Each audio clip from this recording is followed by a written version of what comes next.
आली मला समजी बाराकडे आली आणि मला आनंद झाला महिला आनंदाला म्हणजे सावित्री तुला लिहिता वाचता यायला इथे ध्यान झालं. आपण आता पुरी बाळीला शिकू आणि बरोबर गेलो लोकांना सांगायला म्हणले अरे सावित्रीला लिहिता वाचता येईल पोरीला शाळेत झाडा. पण लोक शाळेत झाडत नव्हते तेव्हा समाज झोपलेलाच होता. आज झोपलेल्याला जागी करता येतं पण झोपेचं सोंग घेतलं त्याला कसं जागी करणार. झोपेचं सोंग घेतलं होतं तेव्हा सगळ्यांनी कुणी ऐकत नव्हतं कुणी बोलायला तयार नव्हतं. धमकी देत होते लोक शाळेमध्ये पाठवू लागले ना. पण एक दिवस काय झालं हे गेले एका लग्नाच्या वरातीला लग्नाला मला बाहेर आवाज येत होता. मी म्हणलं बाई तर दुपारच्या काम धंदा संपाव आणि वेणी फणी करावं म्हणून मी बसली होते अशी. मला लग्नाच्या वरातीतला आवाज येत होता आणि आवाज आला आणि मग लगेच आली की नंतर करीत आणि म्हणायला लागली सावित्री हे लोक समजतात का स्वतःला. मला म्हणतात अरे 4 बुक शिकला म्हणून काय ब्राह्मण समजतात का स्वतःला. आमच्या वरातीतून चालायचं नाही. अगदी संताप झाला सावित्री अगदी राग होते मला.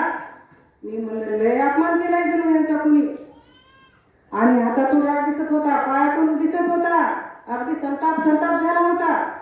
मी म्हणलं आता एवढा राग झालाय आता हे काहीतरी करणार.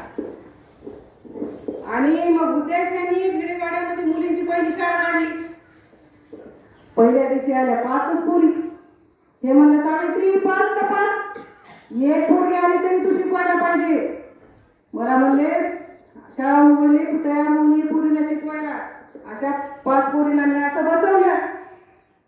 बसवलं त्याच्या हातामध्ये पाटी कलम दिली असं बसवलं आणि जे असं फळावर लिहायला लागले की पोरी त्या पुसकून गेल्या की पळून होय की. पुन्हा आम्ही घरावर गेलो पोरीला शाळा धाडा म्हणलं शाळेवरती पोरी शिकतील थोडा कळत त्यांना. पण हे लोक विरोधी लोक फार त्रास द्यायचे बघा. तुमच्या पोरीला जिद्द मारून म्हणायचे पोरीला शाळेत धाडू नका धर्म बुडाल. पाप कसा करायला तुम्ही पोरीला शाळेत धाडून. त्याच्यातही माझ्या वर्गामध्ये अशा नंतर 4-5 मुली यायला लागल्या. एक अशी 5 वर्षाची मुलगी होती बावली नावाची.